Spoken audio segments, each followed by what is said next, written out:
On July 8th, ChainSpec recorded nearly 100 million ICP transactions in a single day. The same dashboard showed only $2,500 in chain revenue, a network valued by token markets at roughly $1.2 billion and only a few $1,000s in economic activity. Both numbers appeared on the same dashboard, and the gap between them is the story of Internet Computer in 2026. There is now a governance plan designed to improve ICP's token economics. The target sounds impressive, but the supply side changes only get partway there. The rest depends on customers actually showing up. I'll explain exactly what that means.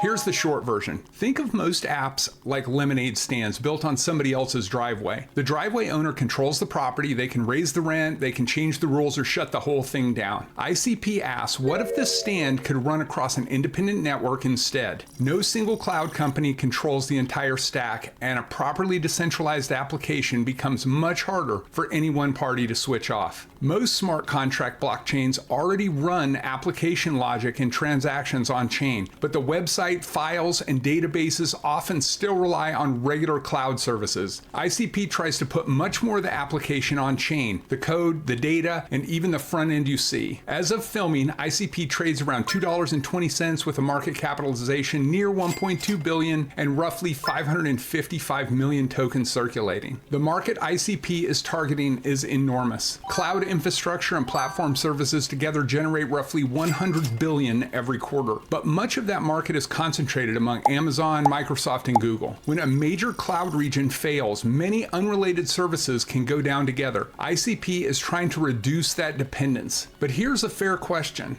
Does this actually need a blockchain, or is it expensive cloud hosting with extra steps? Let's open the hood and take a look. How ICP works. It's 4 ideas. That's it. First is canisters. The basic building block of an ICP app is called a canister. A simple app might use one, a larger app can use several. Picture a lunchbox containing both the code and the memory the application needs. Second is subnets. Canisters run inside groups of computers called subnets. Think of a subnet like a classroom of computers doing the same assignment and checking one another's answers. If some computers fail or go offline, the others can still agree on the result and keep the application running. All right, third is speed. Simple reads can return in milliseconds because one node can answer them. Changes that must be agreed upon by the subnet normally finalize in roughly 1 to 2 seconds. That allows an ICP app to load directly in a normal browser. You don't necessarily need a wallet just to open it or to use the public features. And fourth, reverse gas.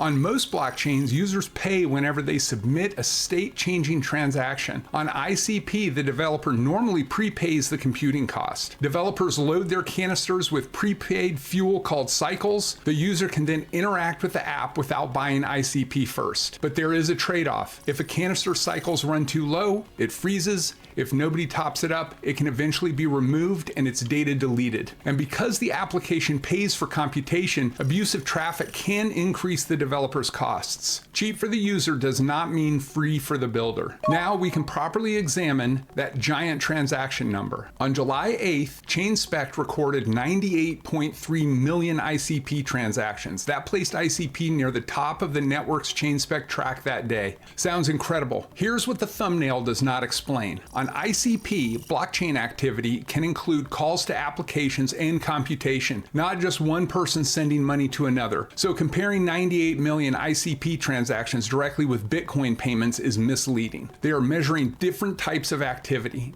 And on that same kind of day, ChainSpec reported only a few $1,000s in what it labels as chain revenue. So tens of millions of calls, only thousands of dollars in measurable economic activity. That does not prove the activity is fake, but it does show that technical usage and economic demand remain very far apart. Cheap computation is one of ICP's biggest features, but when the computation is extremely cheap, enormous activity may still create very little token burn. And that brings us to mission 70. The ICP token has 3 major jobs. You can lock it to participate in governance, you can convert it into cycles to pay for computation, and newly created ICP is used to reward governance participants and node providers. When ICP is converted into cycles, that ICP is destroyed. Think of it like firewood. Once you burn it for heat, that piece of wood is gone. The price of cycles is tied to into a basket of world currencies, which helps give developers more predictable computing costs, even when ICP's market price moves. But one of the biggest investor complaints around ICP has been inflation. New tokens are continually created for voting and node rewards. In early 2026, DFINITY introduced a tokenomics plan called Mission 70. It is being implemented through several separate governance proposals, not one giant switch. The headline target is to reduce annual ICP inflation by roughly 70% from 9.7% baseline in January 2026 to approximately 2.9% by January 2027. That sounds enormous, but here's the important detail. The modeled reductions to voting and node rewards only reduce gross minting to roughly 5.4%. To reach the 2.9% target, ICP needs significantly more tokens to be burned through actual network demand. In plain English, the network cannot govern its way to the full target. It needs customers. Mission 70 models the burn rate increasing from roughly 0.05 XDR per second to around 0.77. That's about a 15-fold increase. ICP has briefly reached that level during bursts of activity before. The challenge is sustaining it. Mission 70 also proposes a cloud engine model. Under that design, providers would keep 80% of the revenue while the remaining 20% would be used to buy and burn ICP. So, Mission 70 is partly a reduction in token issuance and partly a bet that new products will create real lasting demand.